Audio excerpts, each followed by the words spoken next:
Ladies and gentlemen, here we are, spawning up at the top left-hand corner of the map, Belshire Vestige. We have the red Zerg player, who I presume is playing on the Barcode. I think it's Team Expert Scarlett. Going for the early pool versus her opponent. Spawned down here in the bottom right-hand corner of the map, the blue Protoss player. We have no idea much about him, but he's a happy man with a happy star decal.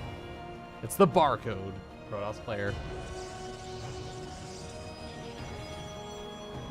Alright, we got a PVZ, and Scarlett, I think it's Scarlett, is getting a little bit cheeky. I say I think it's Scarlett because this is from Scarlett's replay pack that you can find over at twitch.tv/ScarlettM. Just click the giant fire image icon down below her stream and you'll be able to get her latest sub-replay, or not sub-replay pack, replay pack. But she has been playing a little bit of Protoss in some of these replays, so it's a little bit hard to say whether or not she's off-racing as Protoss in this game or she's just playing Zerg. I think that she is most likely just playing Zerg in this game.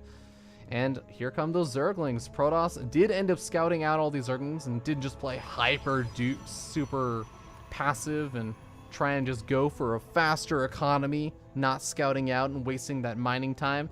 So Protoss player is going to be thanking himself for it and should be able to get up a full wall in just in the nick of time. Zealot's going to be popping out in time as well, especially with Chrono Boost pumping itself out. Zealot's going to pop out with some good hold position. Should be in a fine spot to hold off this aggression from Scarlett. Very interesting that we're seeing Scarlett go for these kind of... Oh, God! That Zealot was not exactly on a hold position, but really like this wall-in over here from the Protoss player, because it's not just the Zealot with a little bit of a wall-in, it's a Zealot with a hallway wall-in, so it has actually room for a backup unit to actually come out behind it. If the Zealot starts to get focus fired down, it has a little bit of room to micro, and it has room for a backup unit to get there in time if the Zealot ends up getting killed.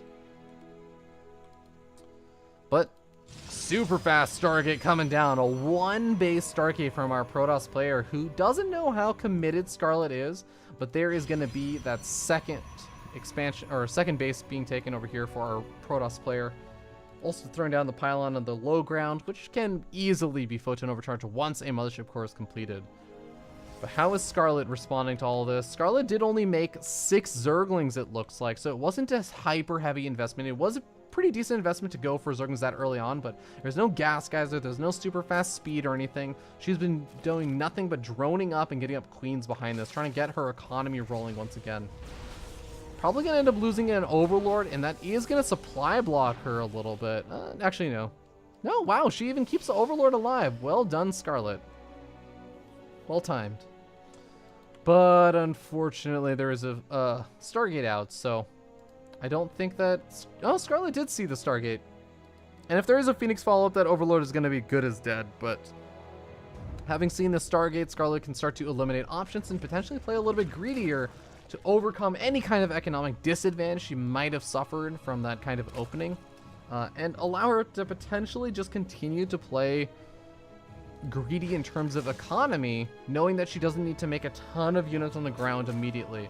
She's got 2 of her gas geysers taken at the natural, and she's finally taking that 3rd expansion. But as long as she gets up... Oh, Spore Crawlers. Oracle's already out right now. This is a little bit worrisome. Only 6 Zerglings out right now, and the Queens aren't even actually... Okay, the Queens aren't decent enough in numbers. I guess if you are only defending 2 bases, this number of Queens is actually more than enough. 5 Queens is enough. If you're defending just 2 bases, you have 1 Queen starting to spread creep over to that 3rd expansion. You have 2 Queens at each base, and Scarlett has managed to push back those Oracles without any problems. Throwing down the delayed Spore Crawlers is a bit interesting. I wonder if she did end up seeing a second Oracle pop out.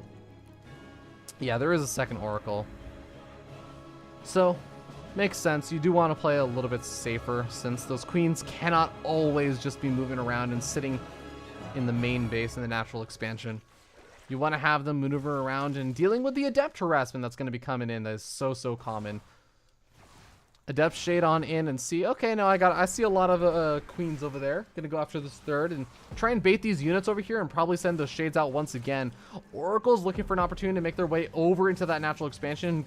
drones being pulled off the line from mining gas, and that is kind of a big deal because there's only really those 2 gas guys. There's no gas being mined in the main base right now, so every little bit of gas that is not being mined is kind of annoying for Scarlett, setting her back and reducing the number of units she can really make with those. Now that the queens are here, though, shouldn't be too big of a problem. Oracle's not afraid of the Spore Crawler, though. Managed to get 3 kills on top of it.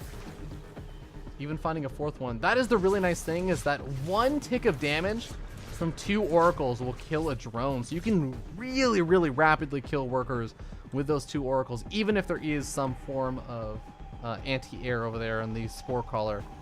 A large number of Zerglings flooding on in. The pylon is not finished up, and in fact, there's not actually that many gateway units left over. Only 3 adepts, but they are on the wrong side of the map. Those probes are going to be on an all-out retreat. Oh, actually, no, sorry, I take it back. Those adepts are over here. It looks like the adepts did pull back. A couple sentries also in the mix, but losing that pylon's a little bit annoying, losing a worker here or there. Scarlett gonna get some value from those Zerglings, and is actually starting to climb up a good bit in that supply count. Sitting up almost 10-15 supply as more and more of those drones finish up.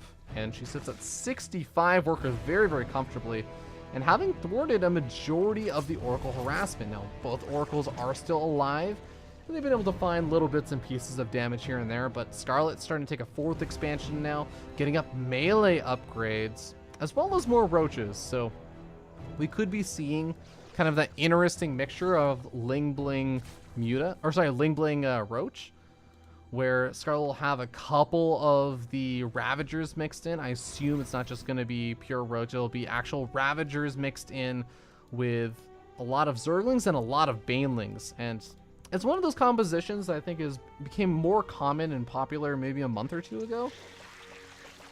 But it definitely has some problems scaling into the super later stages of the game. And we've seen some players kind of transition out from it into a very fast infestation pit, going into things like infestors because a lot of times Protoss players will try and deal with this by just getting up a ton of sentries. But Oracle's taking quite a bit of damage.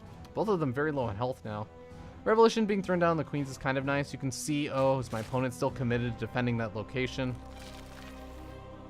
But overall, it seems like it's going to be a relatively passive game on both sides. I don't think Scarlett can actually attack just yet. She really needs more time to wait for Baneling speed to finish up.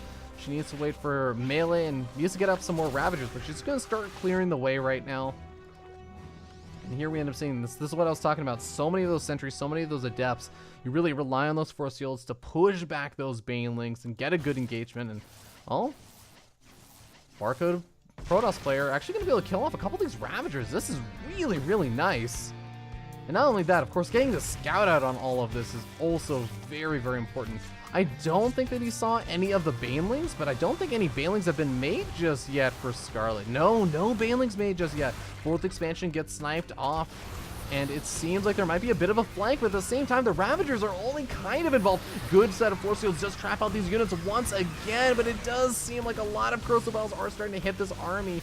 Gotta be so careful with them. Adept Shades, oh my god, is he gonna let that finish? He decides to go in on it, but that leaves the sentries and the Immortals so unbelievably exposed. Adepts are all gonna end up dying to kill off a couple of units, but was it worth it, Protoss player? Scarlett cleans up and is gonna be able to push her opponent back across the map. The Warp Prism picks up the remaining valuable units, but I don't know if that was entirely worth it.